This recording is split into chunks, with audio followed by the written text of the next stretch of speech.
मेरा أبدا हम क्या نحمده سبحانه حمدا يليق بجلال وجهه وعظيم سلطانه ونشهد أن لا إله إلا الله وحده لا شريك له شهادة نرجو بها النجاة يوم يقوم الناس برب العالمين ونشهد أن سيدنا ومولانا محمدا عبده ورسوله أرسله بالهدى ودين الحق ليظهره على الدين كله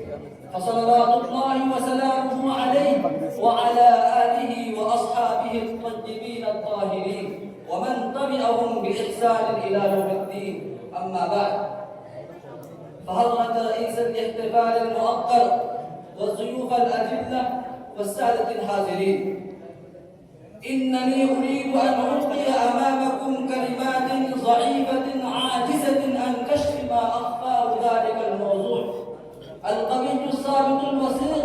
الذي أنا الآن أقوم أمامكم أن أؤدي الذي أكلت إليه وهو الموضوع السامي والعنوان العالي الموضوع التاريخي العظيم الذي به أدهش العالم الإنساني وغير العقل الإنساني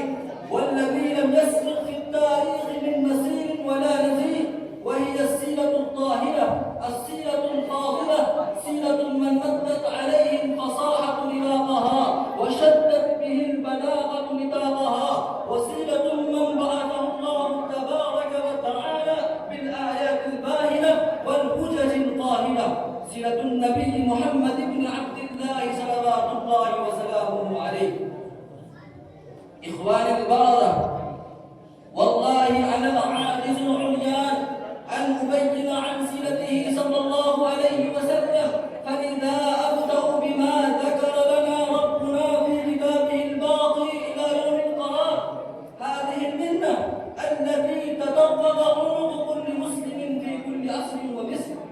قال تبارك وتعالى لقد من الله على المؤمنين إذ بعث فيهم رسولا من أنفسهم يتلو عليهم آياته ويزكيهم ويعلمهم الكتاب والحكمة وإن كانوا من قبل لفي ضلال مبين وقال أيضا وما أرسلناك إلا رحمة للعالمين وهذه السيرة سيرة عظيمة مصدر كل انقلاب ومنبع كل ثورة وكان يسيطر على قلوب الناس بحسن الأوصاف والخصال فوق ما يسيطر عليهم بالسيوف والقتال حتى أعجز بنوبه من غير إرهاب ولا عنف كما صرح عن نفسه صلى الله عليه وسلم قائلا نصرت بالرعب مسيرة شهر وإنما برز ذلك في ساحة حديبية عندما أرسلت قريش أحد رسله عروة بن مسعود الثقفي إلى جند المسلمين الواقفين ليقيموا حدود الله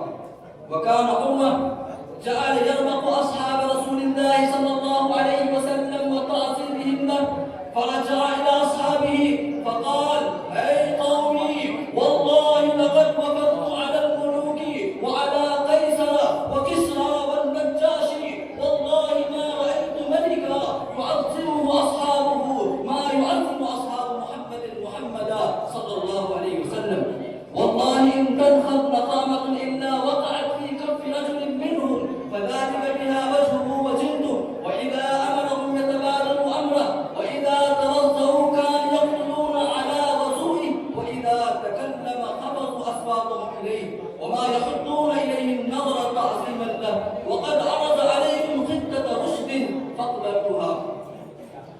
وهناك برز شخصية هذا النبي الكريم الذي أعطاه الله تبارك وتعالى هذه المعجزة الساحقة ومن به صلوات الله وسلامه عليه أيها الفضلاء والعلماء النبلاء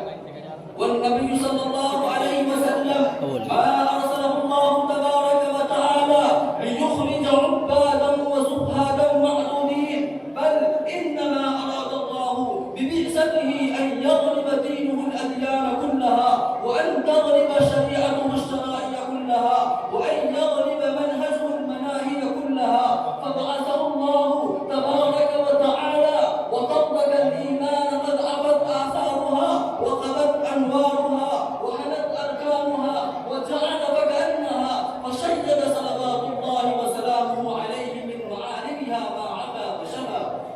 من الغريب في تأبيد كلمة التوحيد من كان على شفا وأوضح سبيل الهداية لمن أراد أن يسلكها، وأظهر كنوز السعادة لمن قصد أن يملكها. وأدى النبي صلى الله عليه وسلم أمانته حق الأمانة، وبلغ رسالته حق الرسالة التي قال عن خلاصتها الصحابي الجليل ربعي بن عامر رضي الله تعالى عنه أمام ملك رسل قائلا: ابتعثنا الله لنخرج العباد من عبادة العباد إلى عبادة الله وحده،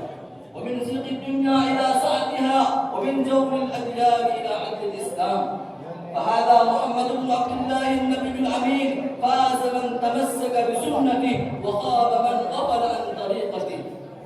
أيها السادة الكرام، فكيف يستطيع لهذا العبد الزعيم أن أسف أمامكم سيرة هذه الشخصية الباهرة حول دقائق زيقة، والوقت يزيقني، لذلك أكتفي بهذا الكلمات. طلع البدر علينا من ثنيات الوداع، وجب الشكر علينا ما دعا لله داعي، وآخر دعوانا الحمد لله رب العالمين.